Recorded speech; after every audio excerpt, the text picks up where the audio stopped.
want to tell you, I don't think a lot of introduction is needed to understand what an organization, which is started, Misaskim was the parent, we'll call it, and Yedid was the child of the organization. Misaskim, everyone knows, they bring as much happiness to a matzav that's most of us don't ever want to go through. And they come to be Misameach, but obviously they saw that there was really, a loss of what to do, once Shiva was over, and what are you going to do with all, besides Almona or an Alman and the Yisayim, and being the group that they are, obviously they're all being Mechazi, talking about regular people like us, guys. You don't have to be, people that say, how do you do chesed? How do you do it? You want to do it, you go and do it, and you get going. So I'm saying, if you're not doing it, and you're not getting with your physical body, Begufa is the main zach, the Mamoina is also good. So if you can't be mishtatef one way, the other way is also good. And I just want to say, many times I heard over the pasuk, the Eibusha gives us,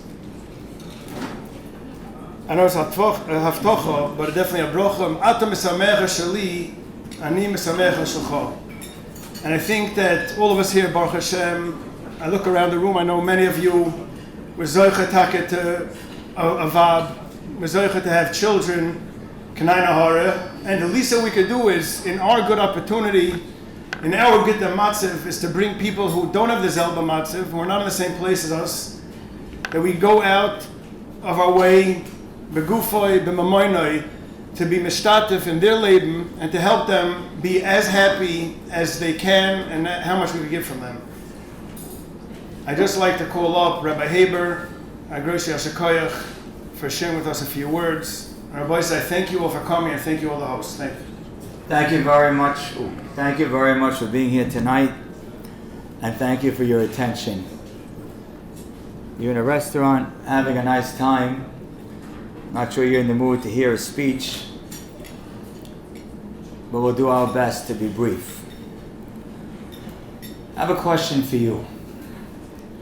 Do you know what a Yasam is thinking? Do you know what a Yasam is thinking? Do you know what is on an orphan's mind?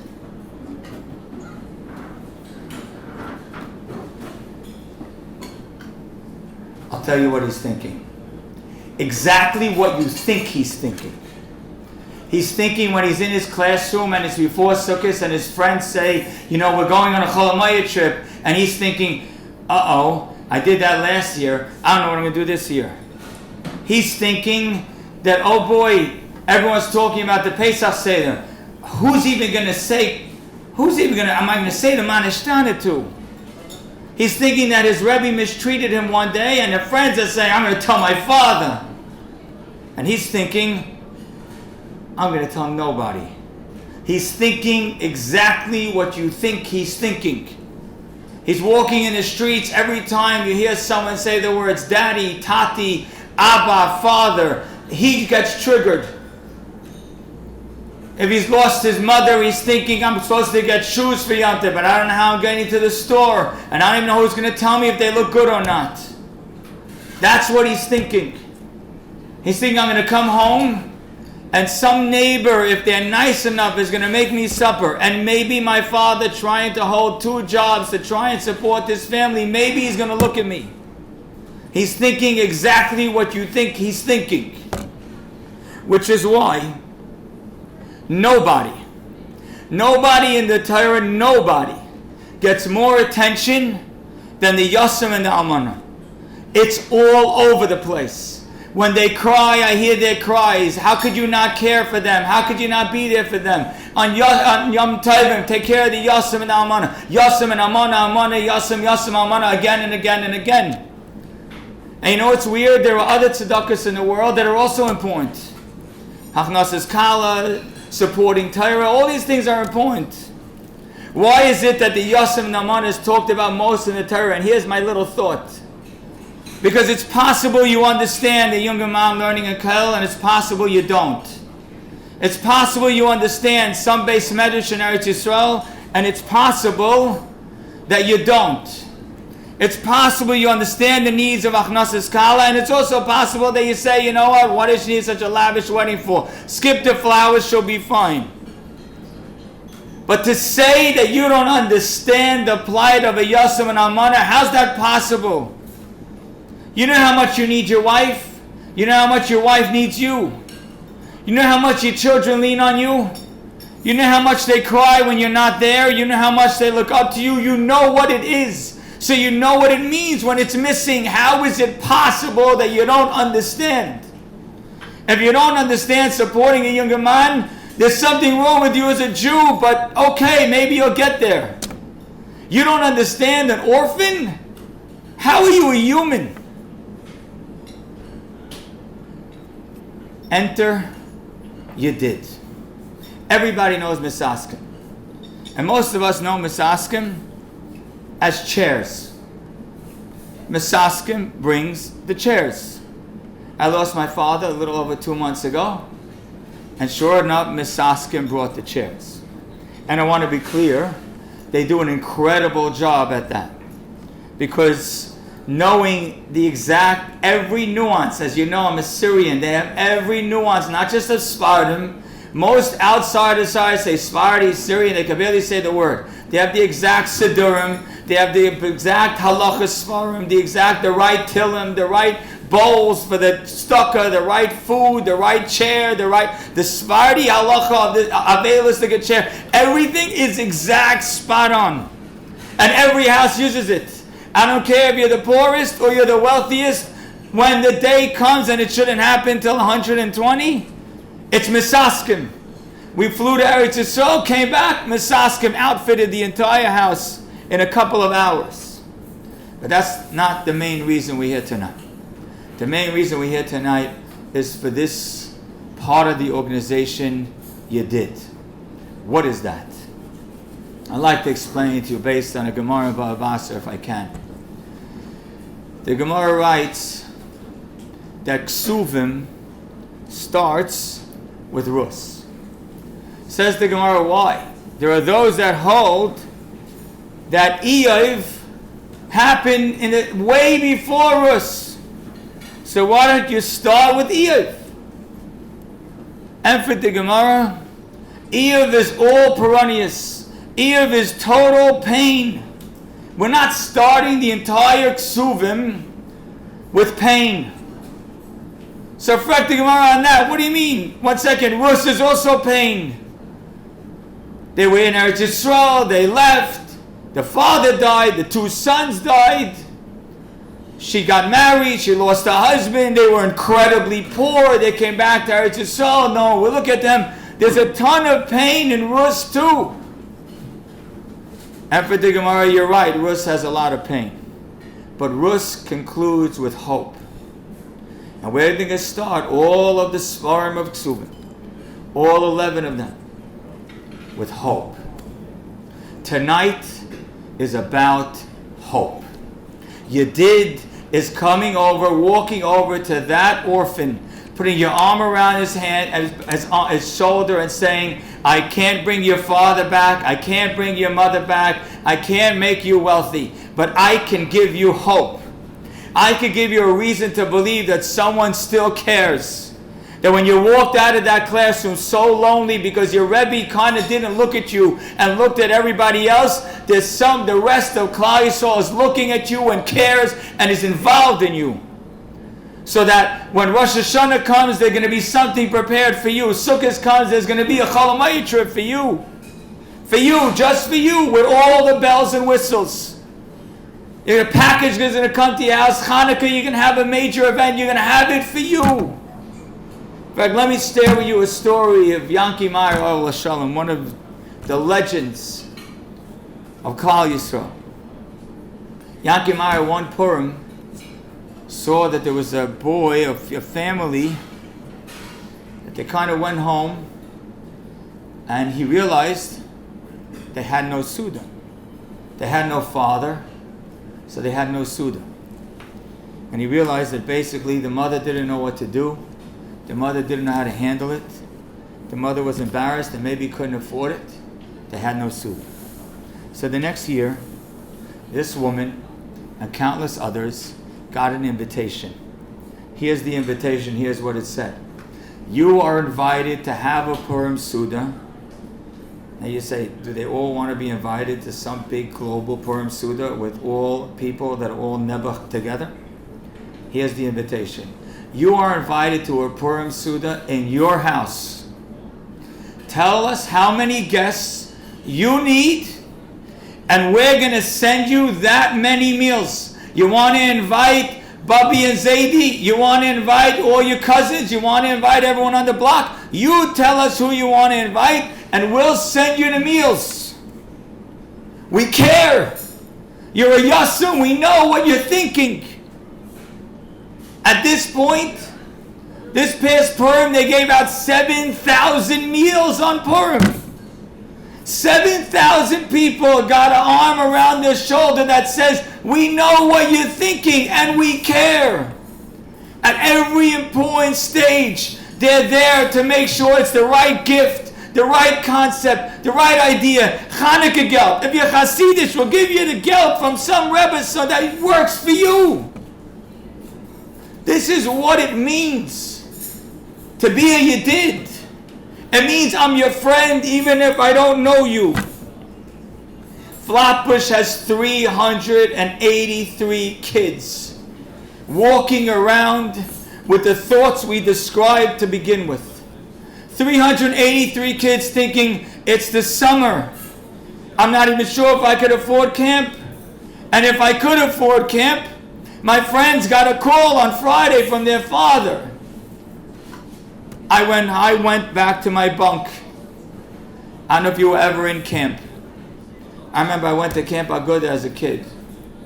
And I remember in camp, the letter was like oxygen. Someone cares about me. Are we going to tell those 383 kids, we're here, we're thinking, we get you? Or we're going to walk out of here and say, we got a nice steak? It's $1,800 for one child. $150 a month. I don't know how your house works. I know my house, $150 is about 20 minutes. That's how it goes. I get those texts. You get those texts on the phone? Those beautiful texts. Honey, why did Amazon say $580? What'd you do? We spend it in a minute. You don't even know half the time what it's going to. $150 a month, and you put a smile on a child's face.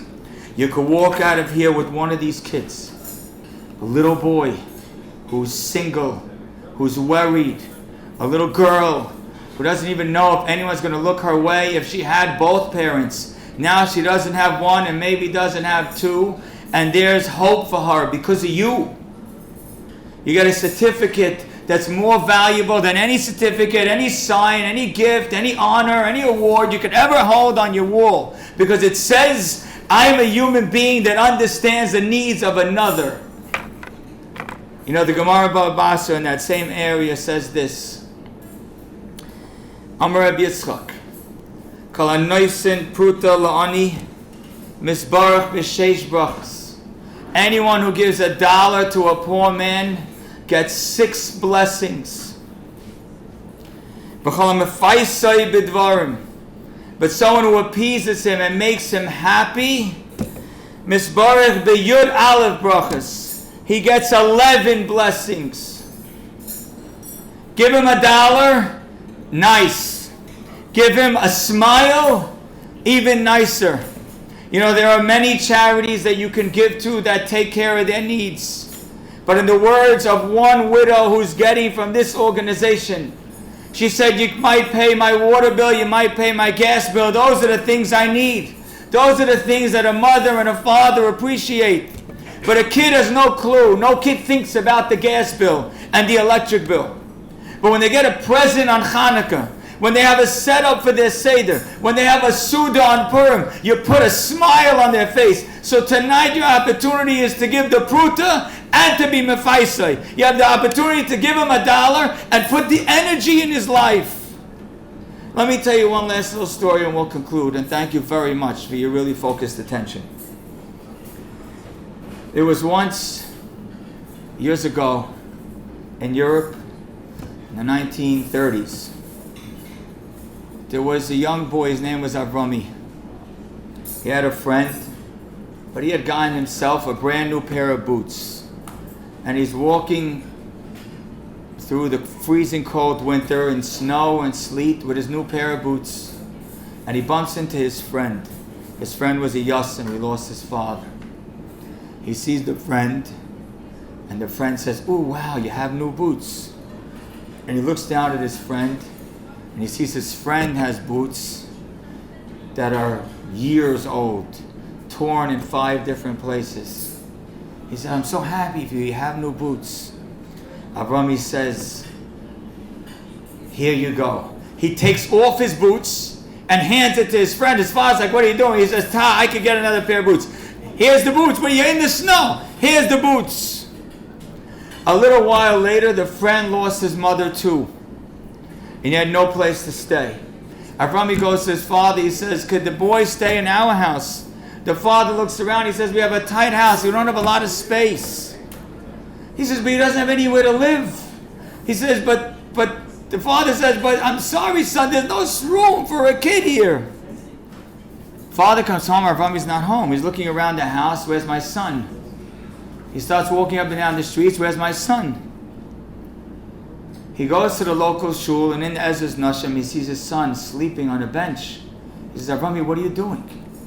He says, "If my friend has to sleep in Ezra's Nashim, I'm sleeping with him here too."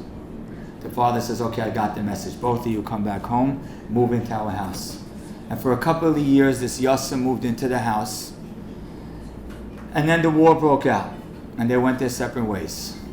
Avrami moved to America, lived his life, like many people do, got married, had children, struggled financially, and is about to marry off his daughter. And he goes to the Kais, he goes to Eretz Yisrael, and he says, "I need a daven because I can't do this." Most people can't do from month to month. Now all of a sudden, a wedding, and he's standing at the Kais and he's crying. And as he's done, someone turns around, someone taps him on his shoulder. He says, "What are you crying about?" He says, "My daughter's about to get married, I can't afford it." He says, "How much is the wedding?" He says, $25,000. I guess he wasn't Syrian. He says, "Here's a check for the whole thing." He says, "What do you mean? Who are you?" He says, "I'm paying you back for the shoes." You care about a Yassim. There's no way in the world that Hashem forgets about you. You care about an Amanah, and there's no way in the world Hashem's going to make you tell your wife, "I'm sorry, we can't do it." You care about an obvious need that Yedid is doing for us. 383 assignment. Can we at least do 125 tonight in this room? Take 1, take 2, take 5. If you can do it, it's your chance to walk out of here and say, "Hashem, thank you for the blessing that is my life. And I'm not in my own cocoon. And I'm not obsessed over my house and over my extension and maybe over my pool and over my driver. I am obsessed with Klal Yisrael. And I understand their needs. And I very much understand their pain. Because it's the basic definition of being a Jew. It means that you know how to give a child that right now doesn't know where to turn. You know how to give them the one basic thing that every single human being needs. You know how to give him hope. Because you're not just giving him $1. You're giving him a smile. You're not just giving him a little bit extended of a hand. You're not just putting chairs in a house, which is so important. But you're giving the child a chance at a future. And I can guarantee you, not because it's my guarantee, because it's over all of the Smarim that we all believe in, I can guarantee that you will get paid back in spades.